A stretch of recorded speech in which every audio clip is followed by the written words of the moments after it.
কবিগুরু রবীন্দ্রনাথ ঠাকুরের প্রশ্ন, মাগো আমায় ছুটি দিতে বল, সকাল থেকে পড়েছি রে মেলা, এখন আমি কমার ঘরে বসে করবো শুধু পড়া পড়া খেলা।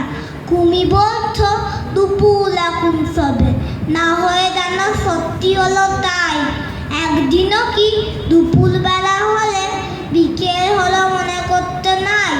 আমি তো বেশ ভাবতে পারি মনে, সূর্যি ডুবে গেছে মাঠের শেষে, বাগদি বুলি টুপুরি ভরে নিয়ে শাক তুলতে পুকুর ধারে এসে।